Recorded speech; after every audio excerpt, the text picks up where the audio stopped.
अस्सलाम वालेकुम बच्चों। आज हम आपकी सियासियात का दूसरा चैप्टर भारत की खारजा पॉलिसी की पेशरफ्त पढ़ने वाले हैं। अब इसमें हम क्या सीखने वाले हैं नया, ये देख लीजिए। सबसे पहले हम खारजा पॉलिसी की मफहूम और अहमियत को देखते हैं। देखो बेटा, हर मुल्क को अपने मफाद के मुताबिक फैसला करना पड़ता है। जो भी हमारे मुल्क के हक में बेहतर होगा वो हमको करना पड़ता है। मुल्क के मफाद को ध्यान में रखते हुए फैसला करना होता है कि किस मुल्क से दोस्ती की जाए और किस ग्रोह में शामिल हुआ जाए। यानी अभी हम हर किसी से हम दोस्ती नहीं कर सकते। इसी तरह से मुक्तदिर मुल्क को यह हक हासिल है कि वह निहायत गौर और फिक्र करने के बाद ये फैसला करे कि उसे बैनुल-अक़वामी सियासत में क्या किरदार अदा करना है। इसी फिक्री निज़ाम को क्या कहा जाता है? खारजा पॉलिसी। फिर से बोल रही हूँ, मुक्तदिर मुल्क को यह हक हासिल है कि वो निहायत गौर व फिक्र के बाद ये फैसला करे कि उसे बैनुल-अक़वामी सियासत में क्या किरदार अदा करना है। इसी फिक्री निज़ाम को खारजा पॉलिसी कहते हैं। कौमी मफाद अपने मुल्क की आज़ादी और मुक्तदिर हैसियत के तहफ़्फ़ुज़ के लिए जो तदबीरें की जाती हैं उन्हें कौमी मफाद कहते हैं।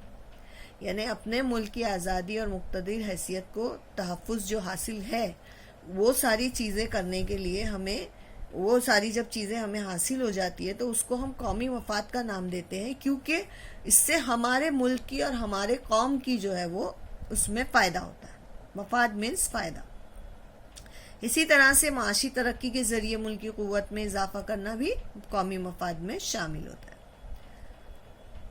कौमी मफाद और खारजा पॉलिसी, अब हम इसमें फ़र्क और उसका जो मुवाज़ना है वो देखेंगे कि जब कौमी मफाद और खारजा पॉलिसी किस तरीके से बनाई जाती है, तो दफ़ा और माशी तरक्की जैसे कौमी मफादात का तहफ़्फ़ुज़ खारजा पॉलिसी के ज़रिए किया जाता है। दफ़ा और माशी तरक्की, देखो बेटा, माशी तरक्की क्या है कि हमारे मुल्क में जितने भी बिजनेसेस हैं वो जो है उसके ऊपर जो है हमारे मुल्क की मईशत टिकी हुई होती है। तो अगर हमारा मुल्क तरक्की करना चाहे तो हमारी माशी तरक्की बहुत ज़रूरी होती है।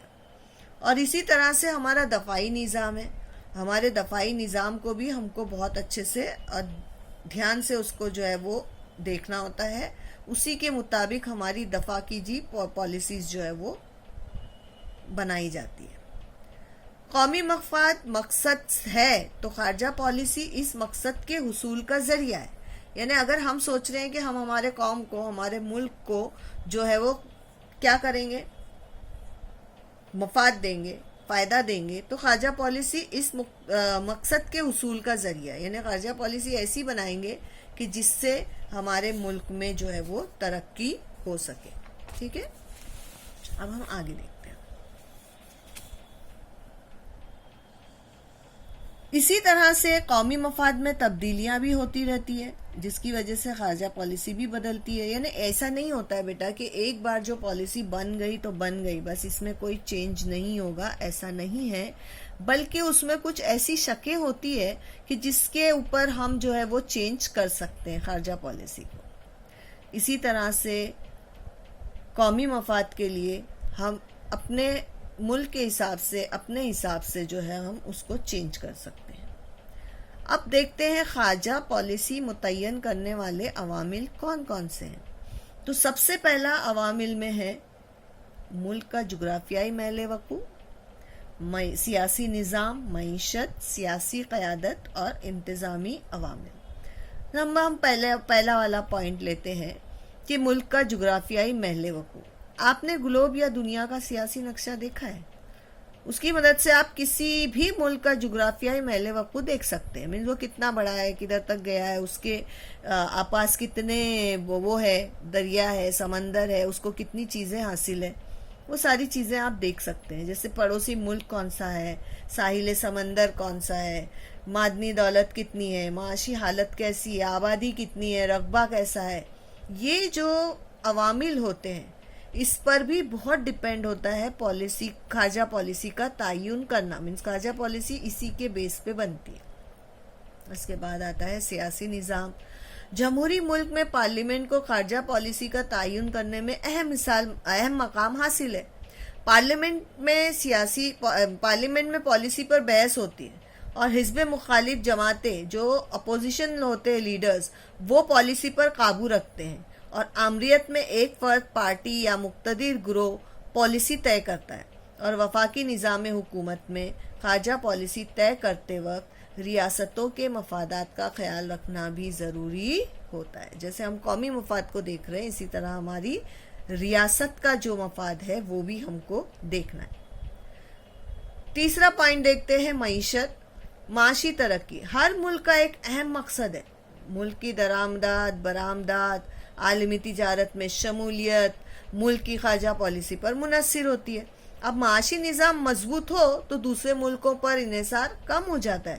یعنی اگر ہم اپنے ہی ملک میں ہر چیز اپنی بنانے میں لگ جائیں گے تو ہم جو ہے لوگوں کے اوپر دوسرے ملکوں پر انحصار کرنا کم کر دیں گے۔ ابھی ریسنٹلی یہ ہوا کہ بہت سارے لوگوں نے جو ہے چائنا کی چیزیں بین کر دی، اور بہت ساری چیزیں چائنا کی ایسی ہوتی تھی جو ہم یہاں بنا سکتے تھے اور وہ بننی شروع ہو گئی۔ تو اسی طرح سے معاشی ترقی کرنا ہے تو ہم کو ایک دوسرے پہ انحصار تو ہم کرتے ہی ہیں، لیکن اس طرح سے کم ہو جائے گا، یعنی ہم اس کے اوپر ڈیپینڈنسی کم ہو جائے گی۔ اس کے بعد چوتھا پوائنٹ ہے سیاسی قیادت۔ بیٹا خارجہ پالیسی کے تعین میں صدر جمہوریہ، وزیر اعظم، وزیر خارجہ، وزیر دفاع، وزیر مالیات اور وزیر داخلہ اہم کردار ادا کرتے ہیں۔ پنڈت نہرو نے خارجہ پالیسی میں عدم وابستگی کو شامل کیا تھا، اور اٹل بہاری واجپئی نے بھارت اور چین کے تعلقات کو بہتر بنانے میں اہم کردار ادا کیا۔ اسی تعلق سے یہ آپ کو دیا ہوا ہے، دیکھیے یہاں پہ ایک فہرست مکمل کرنے دی ہے۔ اس میں کہا ہے کہ اندرا گاندھی کی جب وہ وزیر اعظم تھی تو شملہ معاہدہ کیا گیا تھا، راجیو گاندھی تھے تو بھارت شری لنکا معاہدہ ہوا تھا، جب اٹل بہاری واجپئی تھے تو لاہور کا اعلانیہ ہوا تھا، اور اسی طرح سے نرسمہا راؤ نے ان کے زمانے میں مشرق کی جانب دیکھیے، اور سیکنڈ ٹائم واپس نرسمہا راؤ تھے تو بین الاقوامی سطح سے بھارت میں سرمایہ کاری بڑھانے کی کوششیں کی گئی۔ بھارت میں سرمایہ کاری بڑھانے کی کوشش کا مطلب ہے کہ دوسرے ممالک سے جو ہے ہم وہ کیا حاصل کریں، وہ لوگ اپنے یہاں کے بزنس کریں، مینس ہمارے یہاں سے چیزیں لے جائیں اور ہمارے بزنس کو جو ہے وہ آگے بڑھائیں۔ بات سمجھ میں آئی بیٹا کہ کس طرح سے جو ہے ہم یہ کرتے ہیں؟ اور اچھا ایک اور اٹل بہاری پنڈت جواہر لال نہرو نے بھارت کی خارجہ پالیسی میں عدم وابستگی کو شامل کیا تھا، اور اٹل بہاری واجپئی نے بھارت اور چین کے تعلقات کی بہتری کے لیے اہم کردار ادا کیا تھا۔ بیٹا عدم وابستگی کو ہم اس طرح بھی بول سکتے ہیں کہ پیروی نہ کرنے والے، ہم اگر ہم دیکھتے ہیں کہ وہاں جھگڑا ہو رہا ہے، لڑائی ہو رہی ہے، اور ہمارا وہاں پہ رہنا اور ہمارا وہاں پہ جانا جو ہے وہ ہمارے ملک کے لیے ہانی کارک ہو سکتا ہے، مینس اس سے ہمارے ملک کو نقصان ہو سکتا ہے، تو ہم جو ہے وہ نان ایگزسٹنس ورڈ یوز کرتی ہوں میں یہاں پر عدم وابستگی کے لیے۔